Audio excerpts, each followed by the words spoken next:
A finales de julio del año 2002, el periodista Juan José Benítez volvía a nacer. Tras una operación de corazón, el jefe le daba una segunda oportunidad. Cuando realizamos este programa, me dio aquella sensación. El alumno vuelve a entrevistar al maestro. A continuación, van a ver y escuchar una entrevista muy personal. Después de muchos encuentros que he tenido con este tenaz investigador y maestro de periodistas, jamás le había oído hablar tan claro.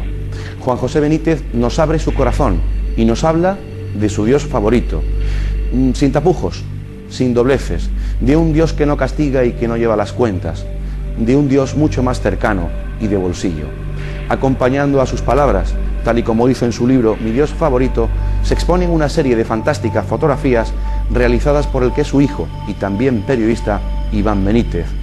A su vez, en este programa y en exclusiva, se adelantaba a los entresijos de esa apasionante serie de televisión que él mismo ha dirigido y presentado, llamada Planeta Encantado. En definitiva, una entrevista a este viajero incansable e investigador que estoy seguro no les dejará indiferentes. Esta noche, como en otras ocasiones, una vez más, el alumno vuelve a entrevistar al maestro. Juan José Benítez, muy buenas noches y bienvenido a este programa. Y gracias por lo del maestro, pero me parece que te equivocas. Bueno, vamos a dejarlo ahí. Juanjo, has estado casi, afortunadamente, en la otra orilla y casi has sido alfil libre. Sí, ahora los médicos empiezan a contarme un poquito de lo que ha pasado. Blanca, mi mujer, lo vivió en primer plano y efectivamente creo que he estado a poco más o menos 5 minutos. ¿Cómo fue ese trance? Yo no me di muy, en fin, no fui muy consciente, ¿eh? Ahora quizás soy más consciente que entonces. Entré por mi propio pie y casi no salgo. Pues bueno, oficialmente parece que tuve un problema de obstrucción de arterias. El problema más importante fue al hacer un cateterismo, es decir, al meter una de las cámaras de televisión por el sistema arterial para ver cuál era el grado de obstrucción, y ahí parece ser que, según me han dicho, y está filmado además, hubo una disección, una rotura de una arteria, algo así como una cornada, ¿no? Y estuve pues a 5 minutos. A continuación hubo que hacer 2 bypass. A continuación, quiero decir, al día siguiente. ¿Estuviste a punto de morirte? Estuve, según me han dicho, a punto de morir seriamente, vamos, no es ninguna broma. Y lo verdad es que, repito, yo he sido consciente después, porque en esos momentos no estás muy consciente de lo que intuyes, el instinto, que es con lo que yo funciono mucho, la intuición te dice que está pasando algo muy grave. Pero yo me acuerdo que antes de entrar en el quirófano, yo me dirigí a tu jefe y le dije: quedan cosas por hacer. Si te parece, seguimos. Y entré muy confiado. Y yo, en el fondo, sabía que iba a seguir, porque hay deudas, hay libros por escribir, en fin. ¿Ha sido esto un guiño de tu socio, Jesús de Nazaret? Sí. No, yo no estaba pensando en Jesús de Nazaret. Estaba pensando en el número 1, que está muy olvidado, por cierto, pero bueno. Entonces yo me dirigí a él, al número 1, a tu jefe, y entonces hice esa especie de pacto, que bueno, pues a lo mejor es que yo tenía mucho miedo encima, como Curro Romero, pero bueno, ¿qué vamos a hacer? ¿Cómo te encuentras ahora? Muy bien, con ganas de empezar a trabajar ya, salir a las carreteras, empezar a luchar y rematar, pues en la medida de lo que pueda, muchas de las investigaciones que tengo pendientes. Lo que pasa es que los médicos me han aconsejado que tenga calma. Hombre, la vida se ve de otra manera. Eso te iba a preguntar, ¿han cambiado muchas cosas en tu vida? Quizá los conceptos de algunas cosas o algunos sentimientos. Luis, yo he predicado mucho sobre esto, y he escrito más todavía sobre lo que hay que hacer y lo que supuestamente hay que dejar de hacer. ¿Y practicado? Y no lo he practicado demasiado, como siempre. Entonces, ahora me doy cuenta de que muchas de las cosas que yo he podido escribir, en alguno de estos libritos, debería aplicármelo. La vida hay que vivirla, y hay que vivirla con mayúsculas, porque no hay otra oportunidad, por lo menos aquí, desde mi punto de vista, ¿no? Y entonces sí me estoy intentando replantear la vida. Lo que pasa es que es un poco prematuro, entiendo yo, es decir, las decisiones no hay que tomarlas nunca en los malos momentos, hay que tomarlas cuando uno está fuerte, y más o menos lúcido. Entonces es cuando conviene tomar decisiones, no ahora. Y yo ahora no estoy al 100%, estoy a un 40%. Juanjo, en esa experiencia, ¿tuviste alguna percepción, alguna experiencia cercana a la muerte? No, me lo han preguntado alguna vez y te juro, Luis, que por más que intento recordar, hay zonas que las tengo todavía nubladas, porque, bueno, pues entre la anestesia y te sedan, etcétera, pues no tienes el concepto exacto de los minutos ni de las horas. Pero que yo recuerde, no, yo no he vivido ninguna de las experiencias que se conocen como de premuerte y que yo he estudiado mucho y que, en fin, cualquier investigador o simplemente aficionado a estos temas conoce, ¿no? No he visto el túnel, no he visto la luz, no he visto nada. Y bueno, pues supongo que eso pasa muchas veces, es decir, que hay gente que no ve nada y que no percibe... Además, con toda la seguridad y confianza de que sabías que no te ibas a marchar. Es una cosa que yo no te puedo demostrar, pero no tengo ningún interés en engañarte. Entonces, yo recuerdo perfectamente cuando me llevaban en la camilla en la que solamente se ven las luces de los techos, que por cierto son aburridísimos, de un hospital, y entonces el instinto te dice, atención, no estás aquí por lo que tú pensabas, esto es más grave de lo que parece. Entonces en ese instante, cuando ya te van a dormir y todas esas historias, y apareció el famoso de la Rotaflex en el quirófano, dices, bueno, un momento, vamos a ver, ¿esto va en serio? Sí, esto va en serio.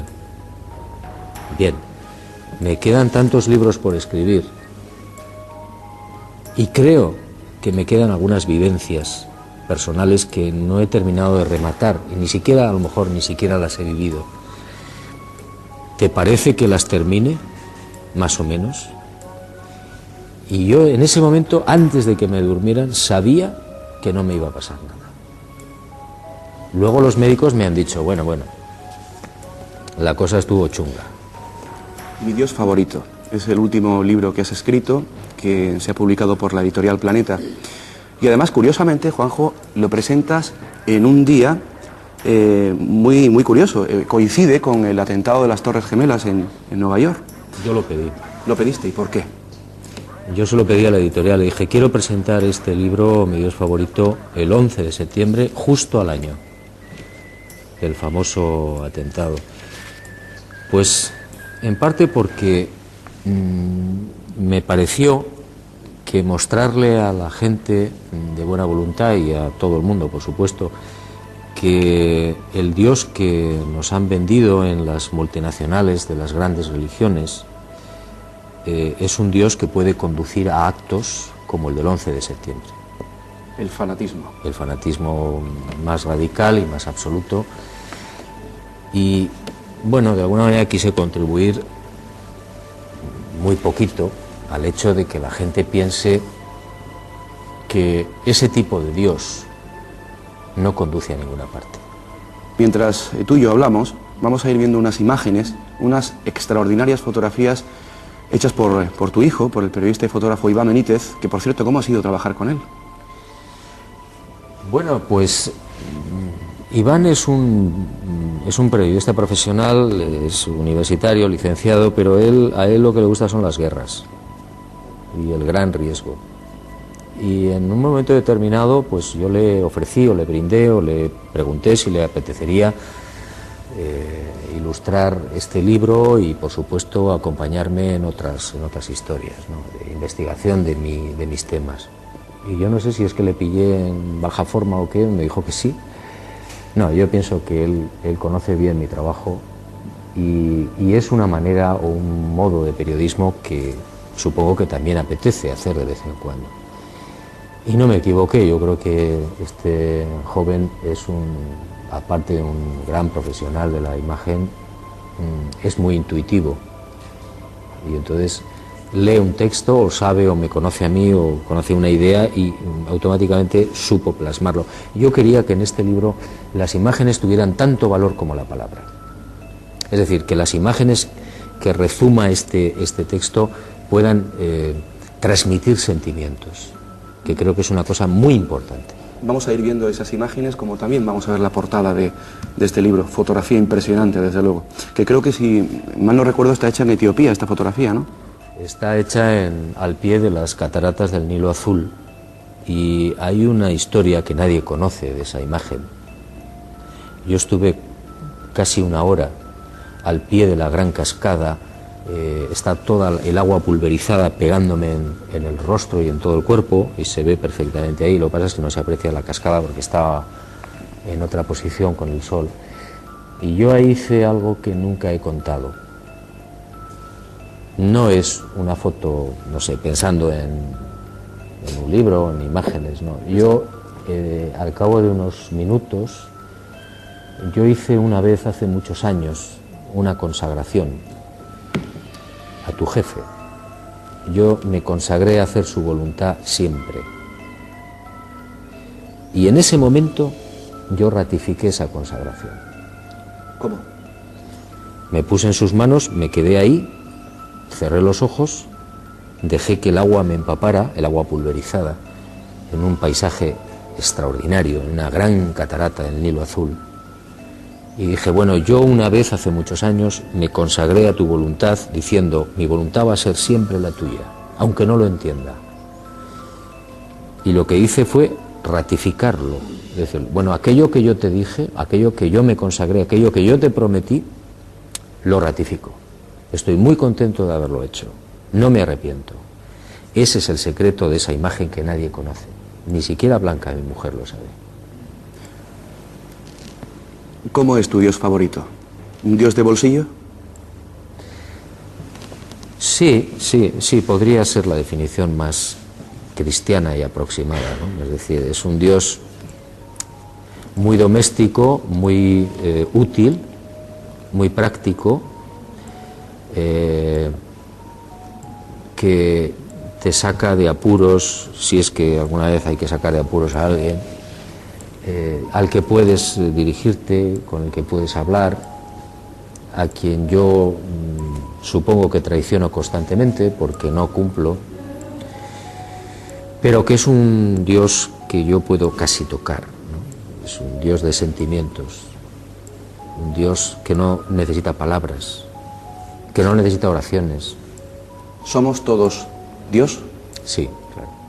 Yo creo que sí. Bueno, yo estoy hablando por mí mismo, porque yo no puedo, muchas cosas de estas no las puedo demostrar. En realidad nadie puede demostrar la existencia de Dios. Es un problema de sentimientos, ¿eh? A Dios nunca lo podrán demostrar desde el punto de vista científico, jamás, nunca. Es un problema, repito, de sentimientos. Entonces, lo que a mí el instinto, el corazón me dicen es que es así, ¿eh? Y que todos somos Dios. ¿Por qué? Porque desde el momento que alguien tiene la capacidad moral de decidir, que puede ser cuando uno es muy pequeño, entiendo que él se desprende, se hace trillones de partículas o de chispas, y cada una de ellas va a un ser que él imagina, y en el momento que imagina aparece, es decir, a cada ser humano. ¿El ser humano es una imaginación de Dios? Yo creo que sí. Yo creo que es un sueño de Dios. Tal vez para experimentar la niñez que nunca tuvo. Bueno, veo que te lo has leído el libro, sí. Me lo he leído, pero estas palabras ya me las dijiste hace tiempo, ¿eh?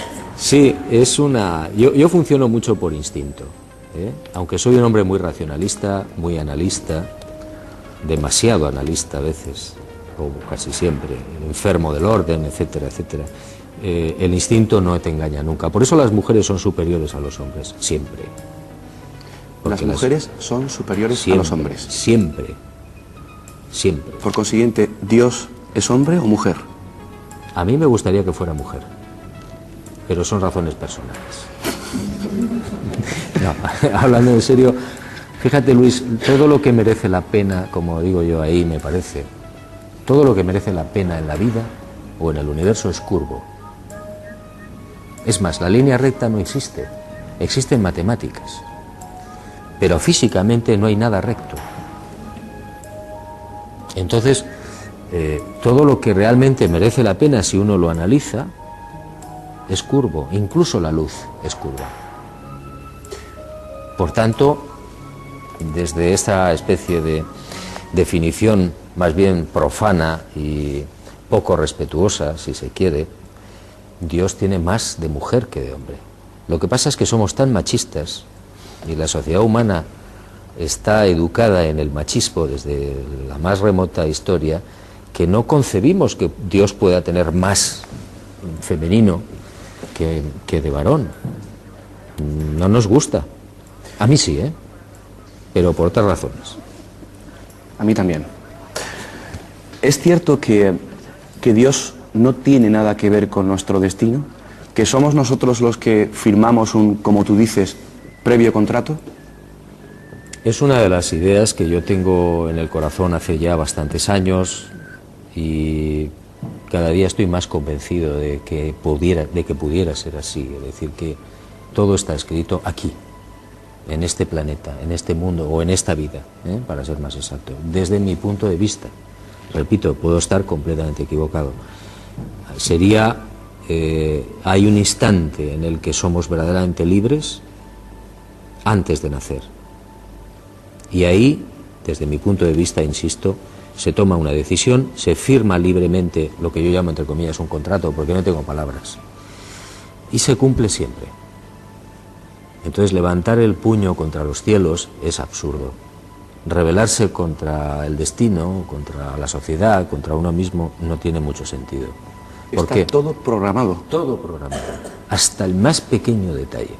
Y yo sé que esto no gusta, porque la gente sueña con la libertad.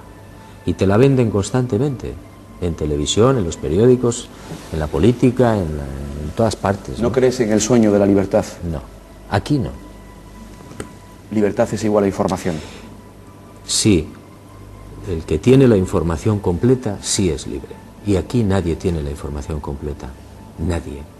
Mira, yo siempre pongo el ejemplo de los bebés. ¿Los bebés son libres?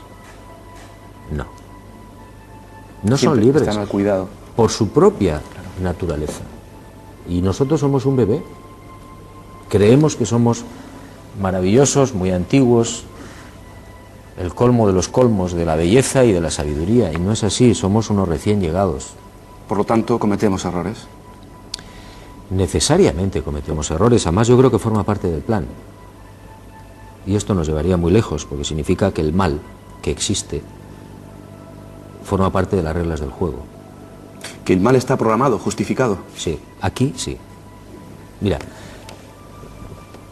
pensar que este planeta está sujeto al azar es no tener ni conciencia de la historia, ni conocer la historia, ni saber lo que está pasando en estos momentos, porque es imposible. Si Dios existe, y yo creo que sí, el azar no es viable. Por tanto, todo lo que pasa en este mundo, que yo creo que es experimental, es un mundo de laboratorio, un mundo experimental, todo tiene su razón de ser. Nosotros no lo comprendemos. No sabemos por qué mueren 25 niños en Italia en un terremoto, en un colegio, etcétera, etcétera, etcétera. Tiene su razón de ser. Hasta la oscuridad tiene su orden. Hemos comenzado el programa con una frase que es la siguiente: la casualidad o el azar, el mejor disfraz de Dios. Una de tus frases. Sí, yo creo que a Dios le encanta el juego. Yo creo que es un hombre con un hombre, entre comillas, con un gran sentido del humor, ¿no? Y disfrazarse forma parte del juego. Lo que pasa es que somos tan torpes y tan jovencitos y tan bebés que nos lo tomamos todo en serio. ¿Criticarías algo de Dios? No. No porque no lo conozco, obviamente. No sé cómo es, lo siento. Pero sentir es una forma de aproximarse, pero no significa que yo tenga la verdad. Afortunadamente, porque si tuviera la verdad estaría muerto. ¿Cómo es la relación de Jesús de Nazaret y el Gran Padre? Yo creo que nos han vendido la historia una vez más bastante deformada. Entonces, Jesús de Nazaret es un gran Dios, pero no es el único. Y el número uno, el jefe o tu jefe, es el número uno. Y Jesús de Nazaret viene de él, o depende de él, o forma parte de él, pero no es el número uno. Jesús de Nazaret es el número uno para nosotros, pero no es el número uno. Es una de las cosas que, fíjate qué curioso, se van olvidando. Y todo el mundo está muy cerca o intenta estar cerca de Jesús de Nazaret, y me parece maravilloso. Pero no es el final del camino. ¿Cuál es la finalidad del ser humano? ¿Tú crees que en algún momento nuestras almas se fundirán con Dios? Sí, claro. Al final del camino, sí, supongo. Al final o en medio, no sé si... o a las 3/4 partes de la etapa, ¿no? Eso está claro. Yo estoy convencido de que Jesús de Nazaret es el camino. Tenemos que llegar primero a esa zona y después de ahí probablemente vamos a seguir hacia el número uno. ¿Cuándo? ¿Dónde? No importa. Es una aventura. ¿Qué ocurre cuando el hombre intenta emular a Dios? Véase clonación, criogenización... Yo creo que no pasa nada. Todos esos pasos están escritos y están programados y se van a hacer. El problema es que el ser humano pues a veces no los utiliza correctamente, pero entiendo que en este mundo experimental, repito, todo eso está perfectamente escrito. Nada escapa al control. Repito, el viejo sueño de la libertad es solo un sueño, aquí, no se fuera. Todo está perfectamente organizado y para bien. Lo que ocurre es que no lo entendemos y cuando alguien mata o viola o hay guerras, no lo entendemos, pero todo eso incluso obedece a un orden. Leo una de las grandes frases de este libro. Vivir es conocer y experimentar esta vida humana. Acertar o no es secundario. Sí. Hay mucha gente que te dice, yo creo que lo más importante es aprender. No. Lo más importante es emular a Jesús de Nazaret, seguir su ejemplo. Equivocación total. Nadie puede seguir el ejemplo de Jesús de Nazaret. Sería ridículo, absurdo e imposible. Primero porque Jesús de Nazaret era el hijo de un Dios. Segundo porque vivió en otro momento histórico y en un lugar geográfico totalmente diferentes. ¿Cómo se puede emular o copiar o imitar ni a Jesús de Nazaret ni a ningún ser humano? Eso es imposible, inviable y absurdo. Cada uno tiene su trabajo y tiene su papel y tiene su desarrollo. Dios jamás se enfada, pero Yahvé se pasaba todo el día cabreado. Porque no era Dios. Yo soy muy sincero. ¿Quién era Yahvé? Yahvé probablemente era una organización, un grupo, un equipo, no lo sé. Se puede emplear la palabra que tú quieras, utilizando el nombre de Dios para unos fines específicos y concretos. Y cuando ese grupo o ese equipo aparece delante de Moisés y de su gente, cualquier cosa superior a ellos era inmediatamente identificable con la divinidad. ¿Significaba que era Dios? No por una razón fundamental, porque Dios no mata. Y Yahvé mató más de 1 millón de personas. Entre ellos, niños y mujeres. Niños, mujeres, primogénitos, propios, extraños, le daba igual. Mira, hay un señor que se llamaba Uzá, que fue más de 20 años guardián del Arca de la Alianza. Cuando el rey David decide llevar el arca a la recién fundada ciudad de Jerusalén, en el reino de Judá, la transportan en una carreta y al llegar a un sitio en Israel complicado, el terreno es muy accidentado, la carreta está a punto de volcar y con ella el arca de la alianza. Y este famoso Uzá repito, guardián durante 20 años del arca, un hombre prudente y meticuloso y dedicado por entero en su vida a esta arca de la alianza, intenta pararla con las manos para que no se vuelque, y Yahvé lo mata. Dice: por haber osado tocar el arca. Con razón, David se enfada bastante. Yahvé nunca regresó, afortunadamente. Yo he terminado un capitulito en la serie de televisión sobre el Arca de la Alianza y digo que Yahvé ha pasado, y ha pasado a la historia a pesar de los fanáticos y de las religiones, y creo que nunca volverá. Juanjo, ¿qué opinas de esas iglesias o corrientes religiosas que toman la Biblia al pie de la letra? Pues que es un anacronismo, es decir, son gente que están viviendo en el siglo XXI más o menos pues como hace 3.000 años o 3.000 y pico años, que es cuando realmente parece ser que suceden los hechos del Éxodo. Y la Biblia es una serie de textos que están escritos casi con seguridad en diferentes momentos y por diferentes manos. Yo personalmente creo que no es un libro sagrado, es un libro que tiene cierto carácter histórico y que cuenta ciertas cosas que pudieron ser verdad, pero no es sagrado. Rescato una pregunta de tu libro. Usted ha afirmado públicamente que la Biblia no es la palabra de Dios. ¿Cómo se atreve? Usted es un blasfemo.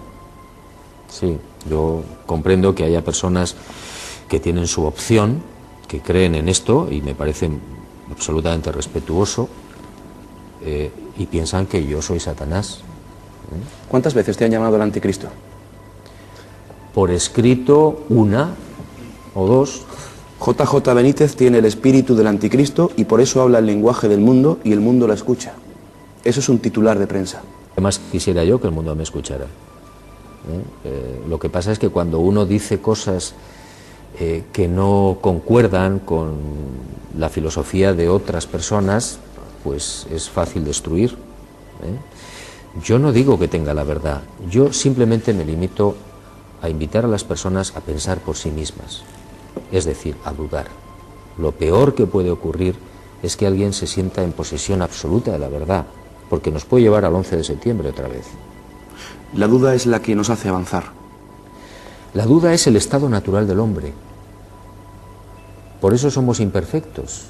O somos imperfectos porque dudamos, o me da igual, al revés. Pero es el estado natural. Es decir, nosotros no podemos tener hoy prácticamente casi ninguna seguridad en casi nada. Pero porque estamos hechos así y para eso. Antes de hacer la primera pausa, ¿tú crees que ha deformado el matrimonio a la Iglesia otorgándole un carácter divino o sagrado que nunca tuvo? Tú lo que quieres es que me crucifiquen definitivamente.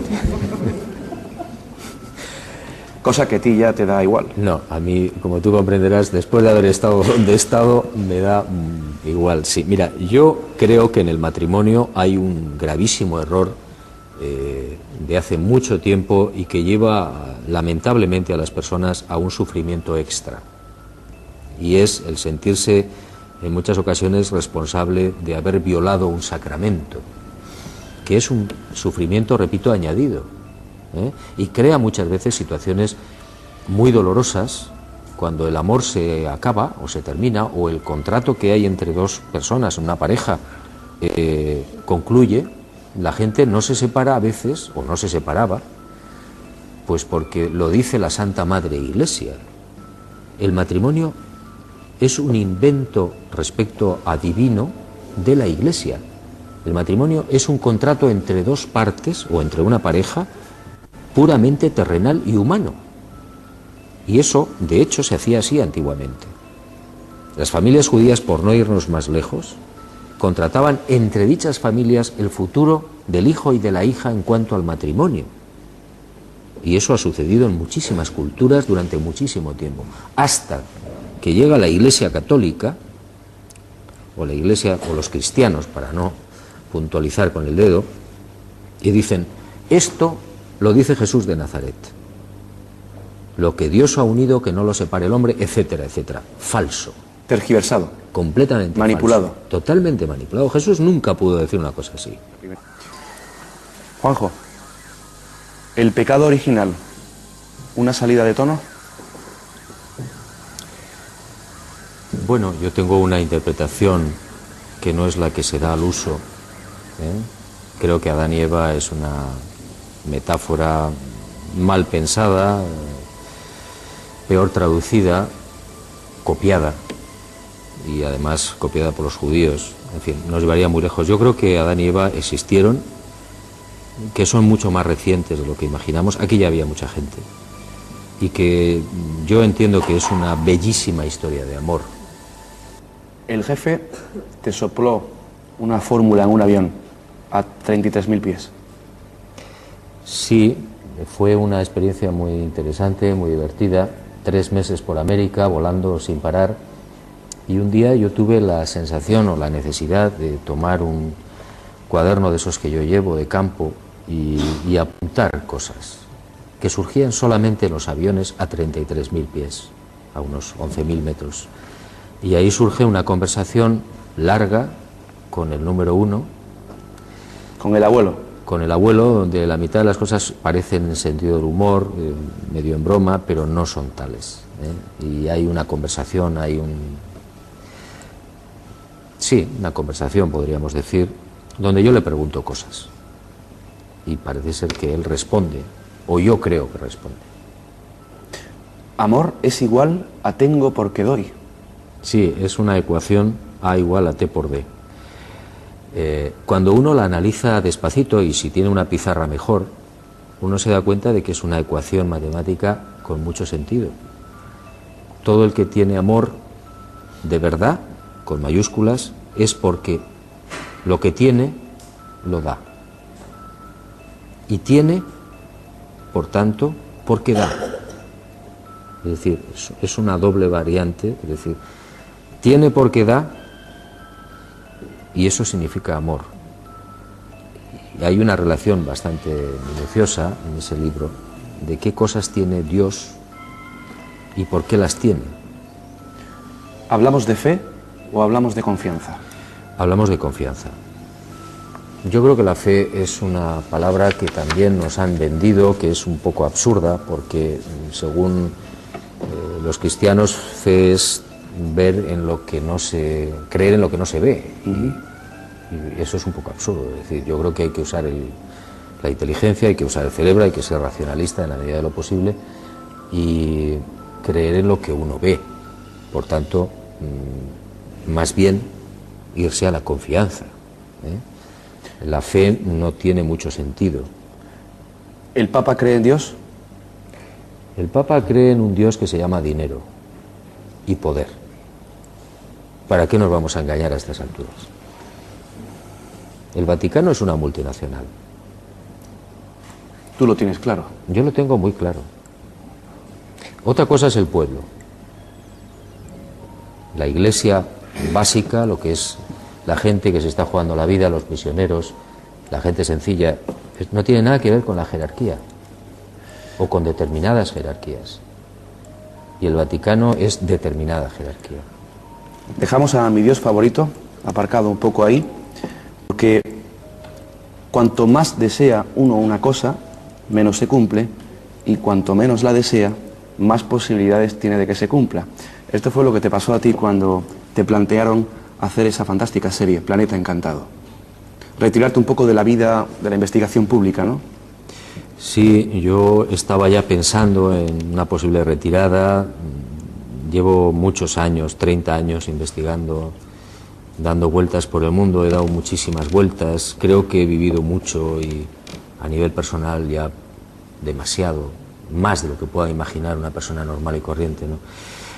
Y yo pensaba en retirarme, y justo en esos momentos es cuando aparece este proyecto de una serie de televisión sobre grandes enigmas en el mundo. Yo me resistí, no quería hacerla, pero las circunstancias se fueron confabulando y reuniendo de tal manera que al final acepté. El destino con mayúscula te empujó. Sí, estaba escrito. Y ahora no me arrepiento. Creo que ha sido una aventura fantástica. Ojalá haya podido transmitir para el momento que se vea a la gente, pues las sensaciones, las imágenes, los enigmas, por supuesto, los misterios. Pero más que los enigmas y los misterios, yo lo que he querido transmitir es que este planeta es bello y que está encantado. Aporto unos datos. Han sido más de año y medio de rodaje, de trabajo, 18 países, más de 600 localizaciones y recorrido más de 110.000 kilómetros, sin contar los interiores, porque obviamente no hay forma de contarlos. Pero si te parece, continuamos enseguida, pero vamos a ver un vídeo promocional de esta serie. ¿De acuerdo?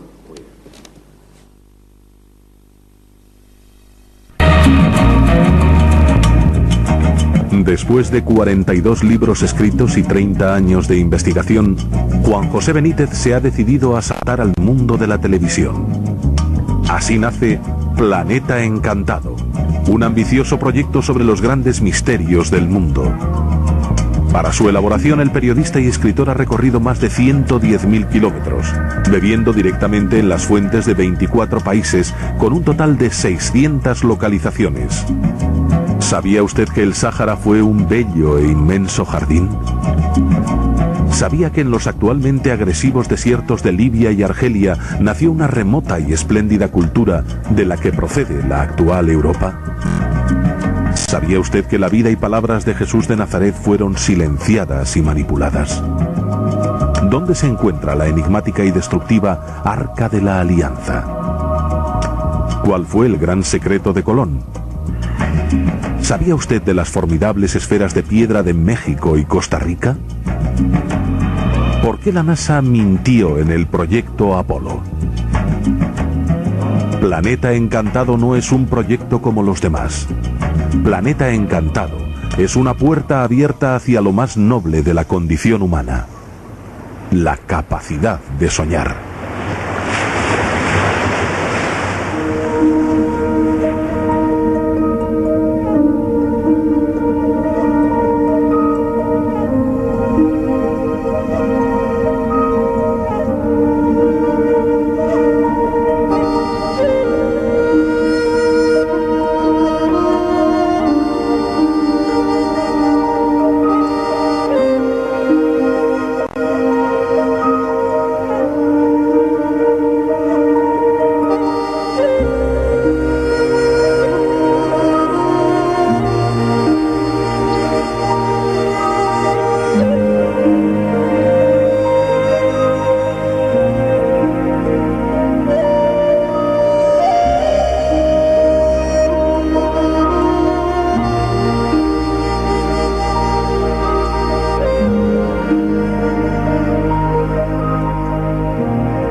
Lo cierto es que se me ha puesto el vello de punta, con esta música y con estas imágenes extraordinarias. Pues me alegro mucho, porque creo que es una de las pocas o primeras veces que se da un avance de lo que es la serie de Planeta Encantado. Muy agradecido. Me imagino que habrá sido muchísimo trabajo, pero habrá sido muy hermoso, ¿verdad? Ha sido muy hermoso.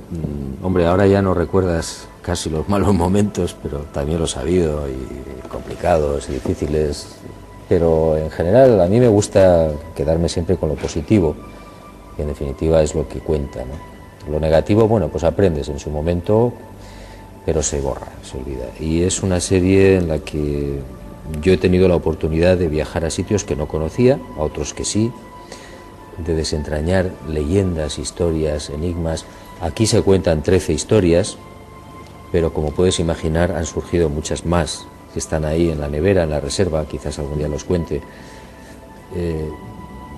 Te aproxima mucho también a la naturaleza del hombre, no solamente a los misterios. Por lo menos a mí, cuando estábamos en el país Dogon, en Mali, en el África Occidental, ver la miseria, la pobreza, la oscuridad de muchas de estas personas, pues te conmueve, ¿no? El interior. Entonces todo eso contribuye a enriquecerte personalmente. y luego a transmitir probablemente con más fuerza, ¿no? Además, tú has intentado en esta serie enganchar, como tú dices, por la nariz a las personas que no tienen ningún tipo de interés por los enigmas y los misterios. Sí, yo he intentado no solamente que las personas conozcan historias y leyendas que desde mi punto de vista son reales, no son inventadas ni fantásticas, sino además llevarles de la mano en el sentido de decirles, bueno, y además de contarles a usted la historia de los Togon, esa tribu de Mali que dice que hace aproximadamente 1000 años tuvo un contacto con seres del espacio, además quiero llevarle de la mano y que vea usted cómo es Mali, que es el país más pobre del mundo, más que Etiopía. Entonces, en ese aspecto yo he tratado de cuidarlo. Hay ciertas pinceladas de tipo antropológico, de viajes, de aventura y por supuesto de enigmas y de misterio, pero sobre todo ese conjunto lo que pretende es que la gente sueñe, que sepa que el mundo es un bello planeta, a pesar de las apariencias, que merece la pena vivir, que estamos en un mundo extraordinariamente bello, difícil, pero bello. Si te parece, nos vamos a adentrar un poco en esta serie con un capítulo, quizá es uno de los que más me gustan, porque está hecho en Argelia y más concretamente en Tassili. Es un capítulo que tú has titulado Sáhara Azul, ¿no? Sí. ¿Qué ofreces en ese documental?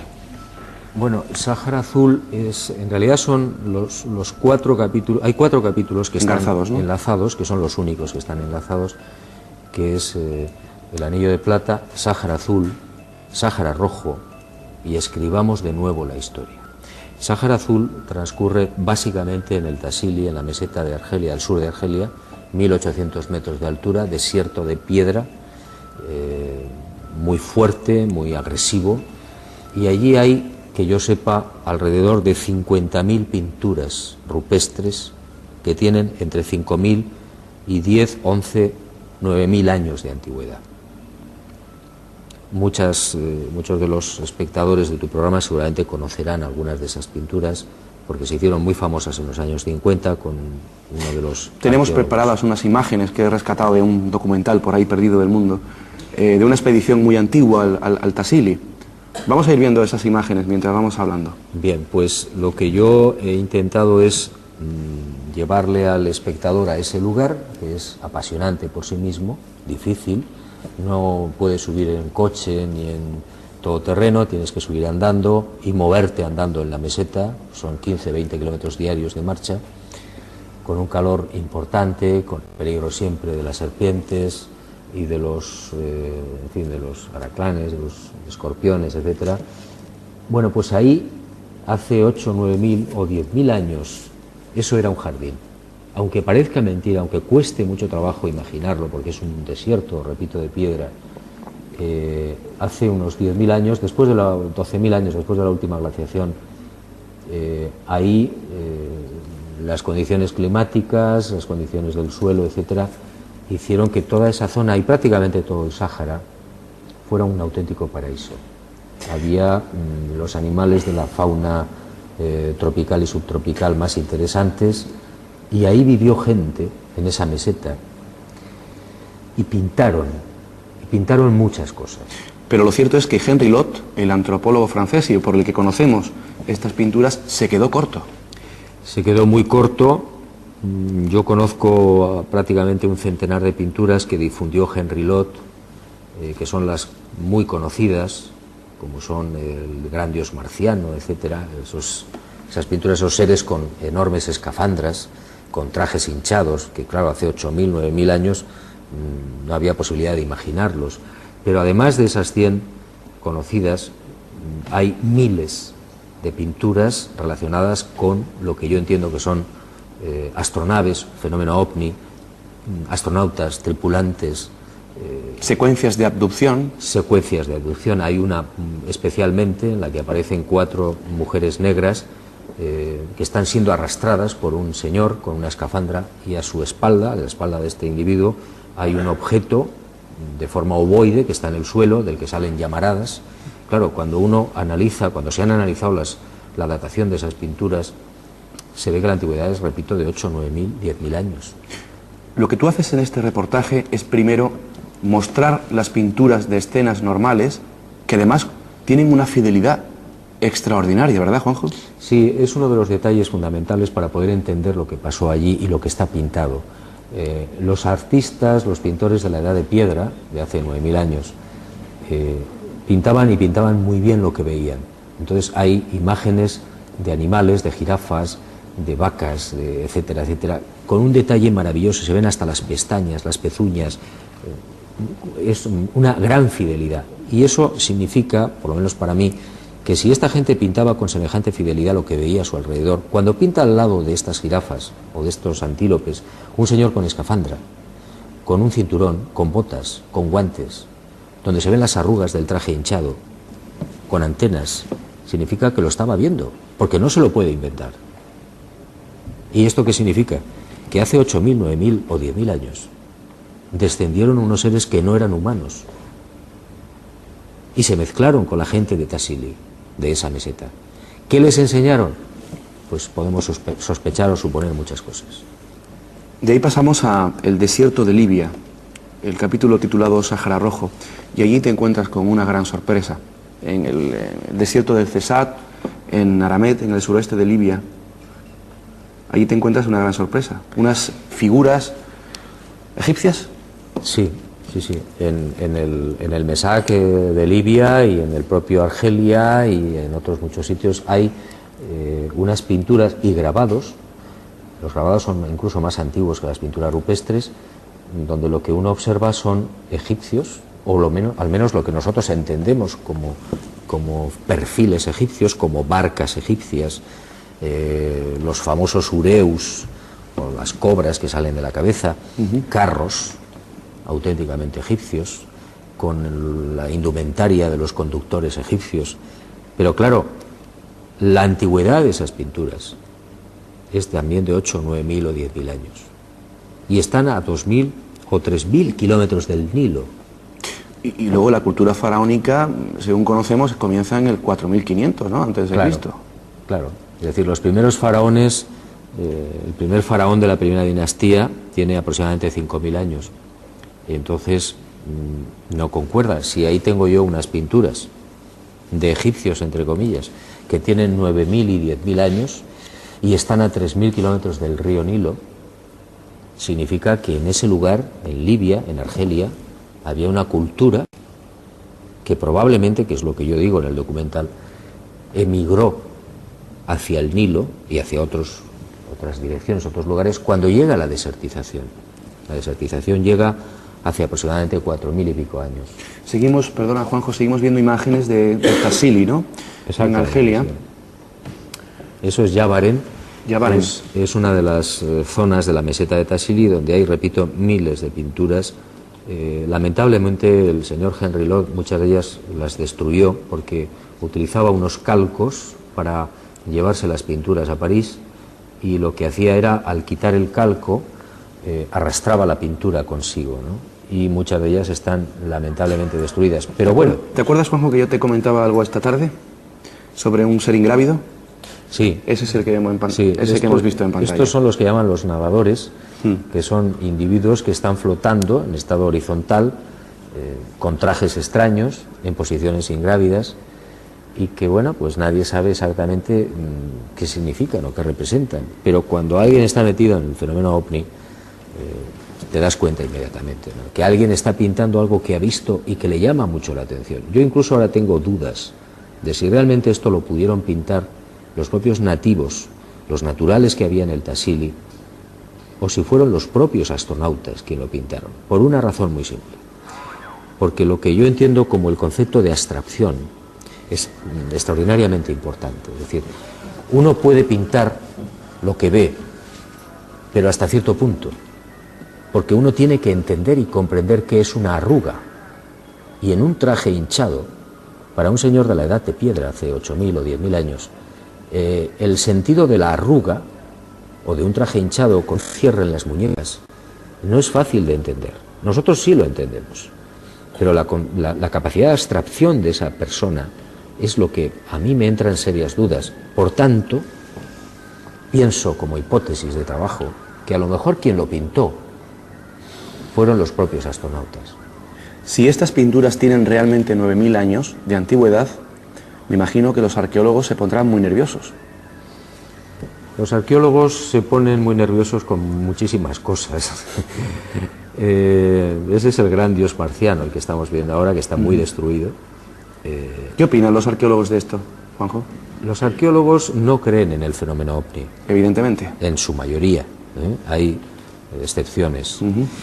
Entonces la mayoría pues prefieren no tocar el tema, prefieren no planteárselo. Hay cosas que no comprenden, y entre ellas está Tassili. Es decir, ¿cómo es posible que haya unas pinturas de 8.000, 9.000, 10.000 años o más que te están mostrando a seres que no tienen nada que ver con lo que habitualmente se supone que habitaban aquellas tierras? Es decir, seres en la edad de piedra, con herramientas de hachas de piedra, etcétera, con taparrabos, y de pronto aparecen unos señores con trajes, con botas, con guantes, como he dicho antes.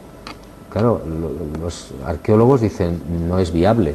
Desde luego no es reciente, porque es muy antiguo, las pinturas han sido datadas. Entonces, ¿qué hacemos? Nada.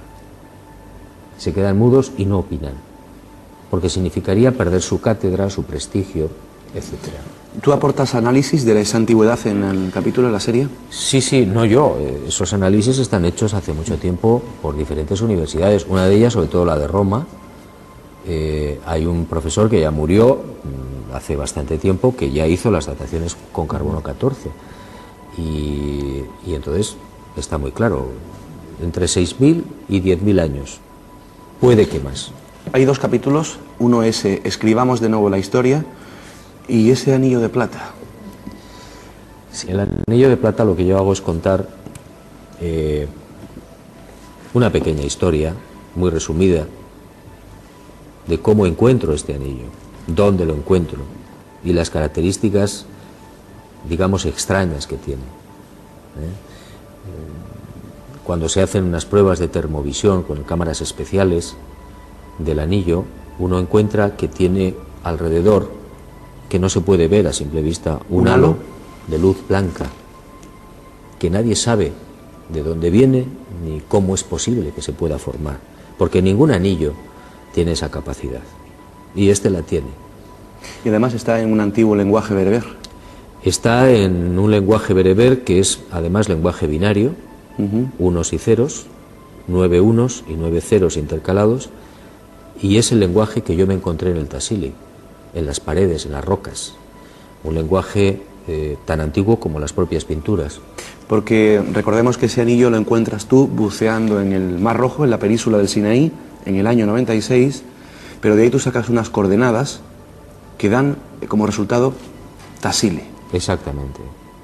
Entre otras investigaciones, una de ellas es llevar este lenguaje binario de unos y ceros a las computadoras, y alguien, aparentemente por casualidad, me dice, aquí hay unos números, y esos números parecen unas coordenadas geográficas. Cuando las llevamos a los mapas sale Tassili. Y en Tassili es donde yo me encuentro este mismo lenguaje, en las rocas, grabado, junto a las pinturas de los astronautas. Vamos saltando de serie en serie. De ahí te vas a Estados Unidos. Haces un capítulo que lo titulas Mirlo Rojo, y va dedicado a la NASA, a las mentiras de la NASA, especialmente a una. Sí, probablemente es un capítulo que a mí me ha costado caro. ¿Que te ha costado o que te costará?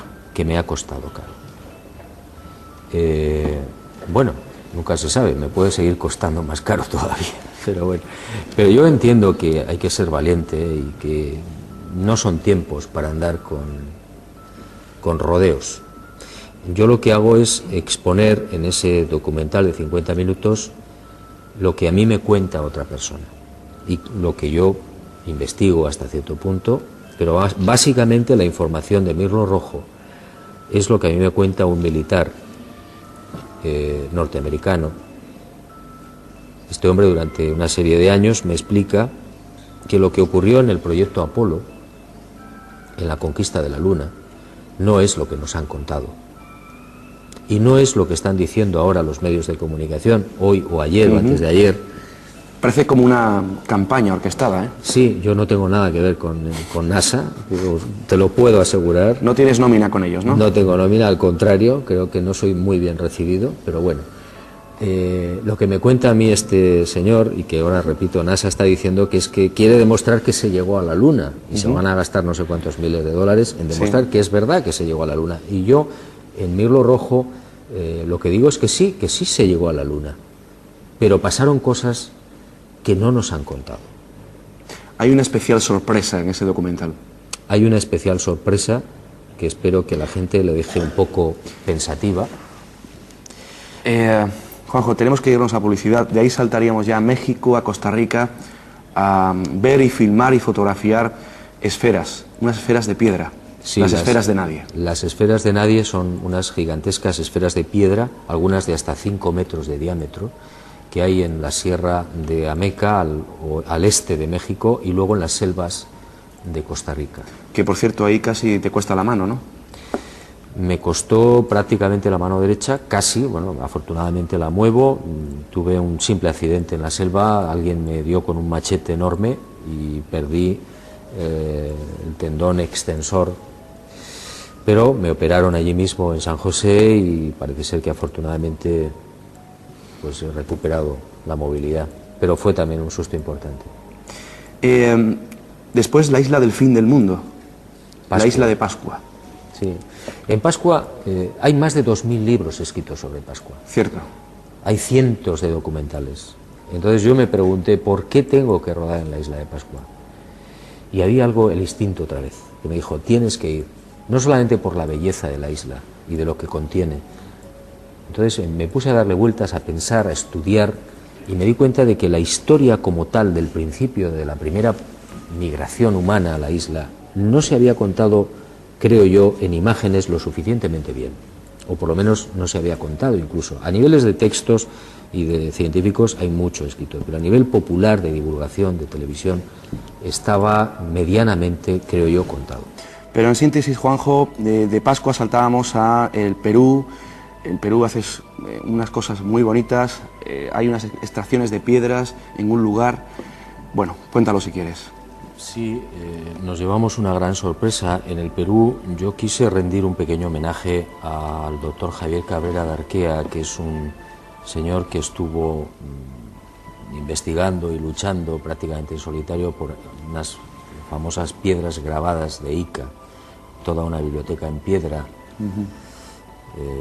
muy complicada, y bueno, y yo quise rendir un pequeño homenaje a su memoria. Él había muerto pocos días antes de llegar nosotros al Perú, y conseguí que los indios de la zona de Ica, de Cucaje, ante mi sorpresa, me llevaran al desierto donde supuestamente estaban siendo extraídas esas piedras grabadas. Jamás había estado un periodista, ni había filmado nunca, ni fotografiado la extracción de... Que yo sepa, puede que haya habido algo. Yo ahora no me atrevo a decirte que soy el primero, pero desde luego muy pocos han podido hacer lo que hicimos nosotros, que fue estar con los indios extrayendo en uno de los cerros, y salieron a razón de una cada 10 minutos, piedras grabadas. Entonces yo me llevé una gran sorpresa. Hombre, siempre cabe la posibilidad de que los indios las pudieran ocultar, que las grabaran ellos y que luego las ocultaran. Bueno, pero ahí estamos, ese es el enigma y el misterio. De ahí saltamos a Francia, Italia, un obligado reportaje a la Sábana Santa de Turín, con especiales sorpresas también. Sí, yo quise también que no estuviera el tema de la Sábana Santa, que no estuviera fuera, porque creo que se ha hecho un mal servicio, especialmente en algunos medios de comunicación, a raíz sobre todo del carbono 14, que decía que era un lienzo del siglo XIII, siglo XIV. Y yo intento que la gente vea por sí misma que esto no es cierto, que el lienzo, que la Sábana Santa es auténtica, que es del siglo I. Y de ahí ya a la gran sorpresa de todas, y aquí tenemos que resumirlo en titulares. El reportaje se llama Los Señores del Agua, en Mali, en el país Dogon. Los antropólogos franceses, Dieudonné y Ririol, se quedaron cortos también. Sí. La historia no es tan bonita. La historia que nos cuentan estos antropólogos franceses, prácticamente en 1931 a 1946, en los viajes que ellos hacen a lo que se llamaban entonces los antiguos países del Sudán, es que hay una tribu que es la tribu Dogon, o el país Dogon, al este de Mali, que son gente analfabeta, sin ninguna cultura, prácticamente viven casi, no digo en la edad de piedra, pero casi muy aislados.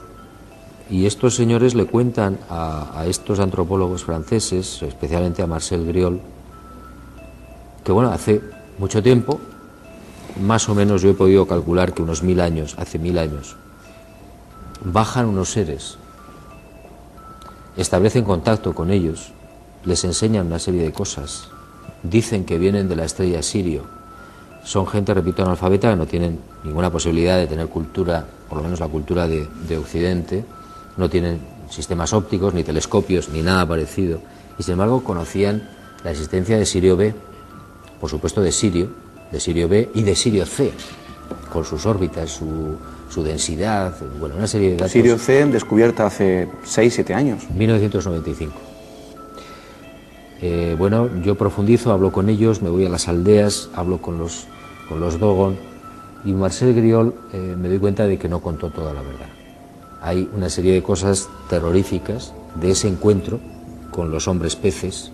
Parece ser, según los describen los Dogon, eran mitad hombres y de la cintura para abajo tenían una gran cola de pescado. Esto te lo contaban los sabios en la Toguna, en la Casa de la Palabra. Sí, yo estuve recorriendo las aldeas, estuve 2 veces en Mali y en todos prácticamente coincidían. La Casa de la Palabra, que es una especie de santuario que ellos construyen siguiendo las indicaciones también de los hombres peces,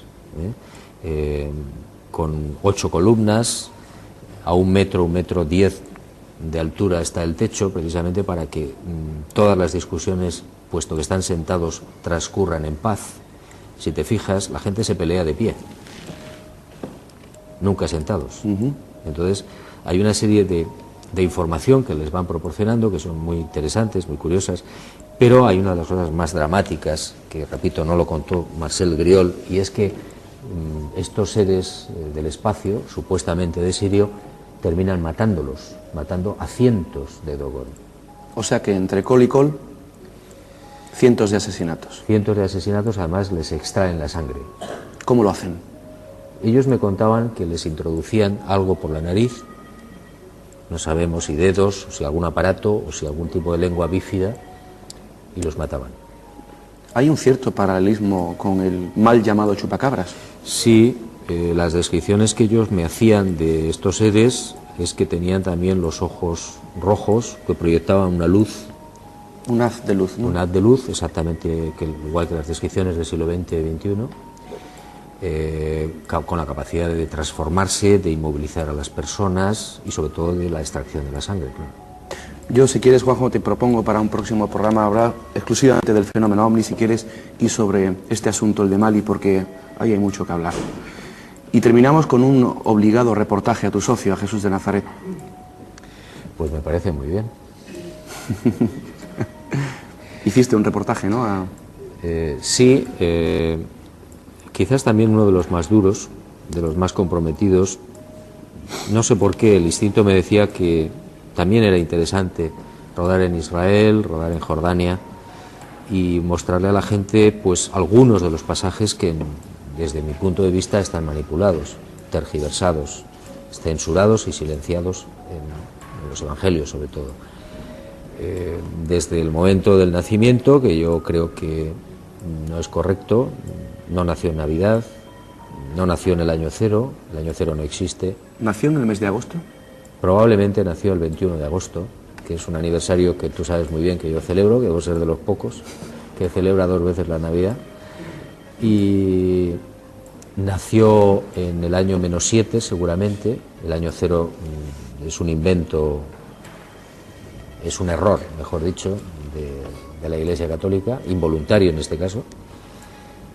Y luego pues he continuado con la estrella de Belén, con el niño perdido y hallado en el templo, que jamás estuvo perdido, con su vida pública, con los viajes que probablemente hizo. Una cueva en Jordania. Una cueva en Jordania, digamos que es uno de mis grandes satisfacciones, porque ha sido probablemente, en fin, no sirve para mucho, pero es uno de mis grandes descubrimientos, ¿no?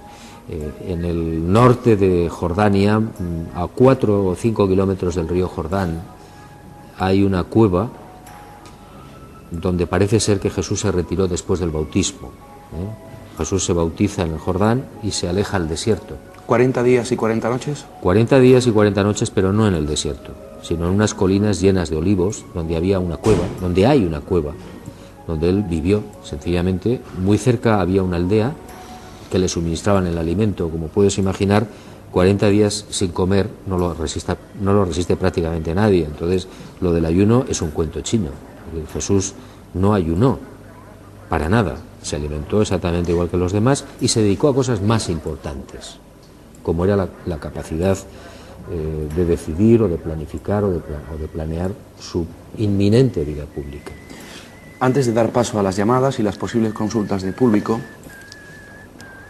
¿cuándo abres nuevamente la cuadra? Pues estaba previsto para este año que viene, en fin, pero parece ser que tu jefe tiene otros planes. Entonces, yo espero poder terminar lo más pronto posible. Lo más pronto posible significa el año que viene, pues ojalá. ¿Quieres contarme algo sobre Caballo de Troya que no hayas dicho nunca? Hay cosas que no he dicho nunca, pero que tampoco te las puedo contar a ti, a pesar de que eres un buen amigo. ¿Para cuándo entonces la 7ª parte de Caballo de Troya? Pues ya es que no sé, porque yo pensaba, repito, haberlo sacado en el 2003, pero no sé si lo voy a tener para el 2003. Es que no me atrevo ya a hacer pronósticos. Pero espero que pronto, entre otras razones porque no quiero dejar pasar tantos años. No fundó ninguna iglesia, ¿verdad? Yo lo que me gustaría, Luis, es que la gente pensara que estoy dando una opinión personal. Yo no me canso de repetirlo, porque puedo estar equivocado. Personalmente, íntimamente, después de haber estudiado a fondo la vida de Jesús de Nazaret, como probablemente lo han hecho muy pocas personas, estoy convencido y seguro, a nivel personal, de que Jesús de Nazaret no pudo fundar ninguna iglesia ni ninguna institución, porque no era su estilo, porque automáticamente hubiera dejado fuera a miles o millones de personas que no comparten esa institución o viven en otro sitio donde jamás la van a compartir. Entonces, es no saber o no entender cómo era ese gran hombre y ese gran Dios. Era un ser con un enorme respeto por la libertad de los demás, por la libertad de ideas, de pensamiento y por la tolerancia. Nunca podría haber instituido una historia, una institución que margina. Nunca podría haber fundado una institución que prohíbe. Jesús nunca prohibió nada. Jamás. Prohibía Yahvé.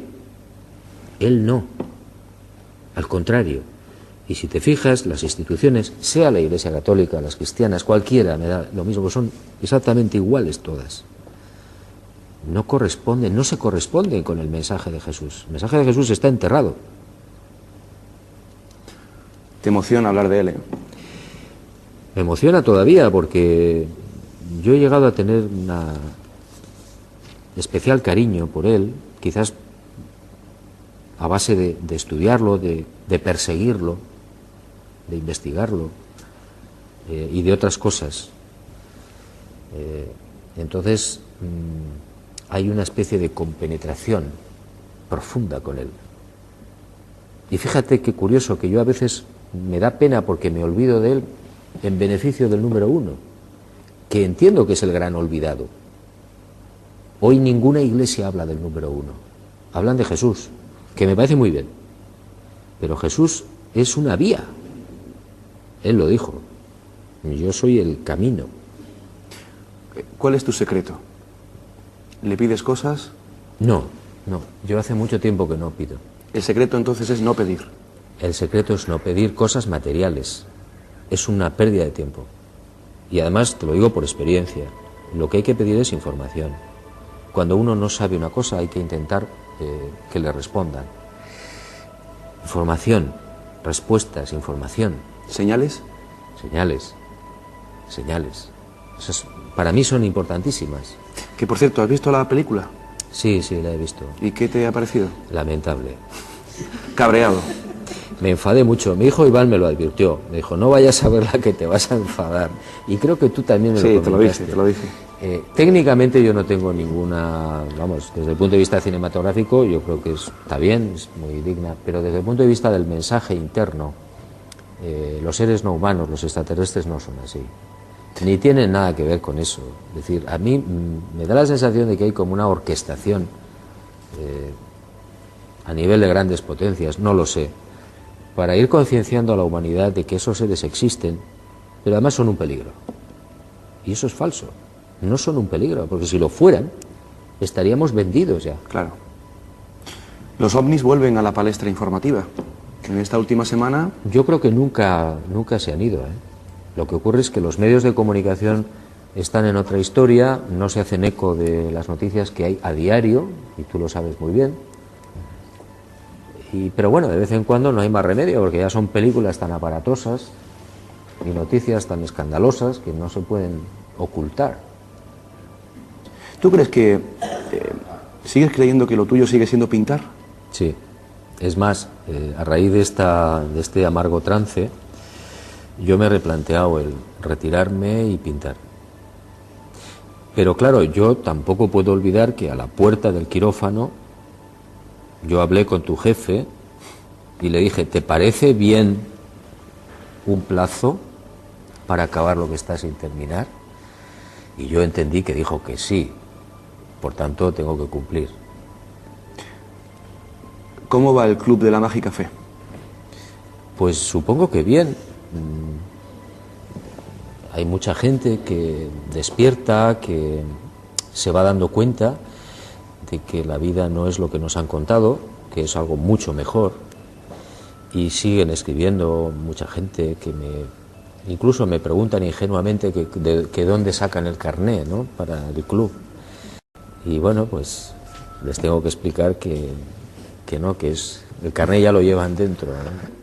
¿Cuál será el próximo destino de Juan José Benítez? Pues de momento recuperar las fuerzas, ¿eh? Tengo muchas investigaciones pendientes, espero continuar, pero vamos a tomárnoslo con calma. ¿Va un próximo programa sobre el tema OVNI? Bueno, si tu jefe quiere, sí. Muchísimas gracias por este hermoso encuentro. Gracias a ti, muy amable. Muchas gracias, Juanjo.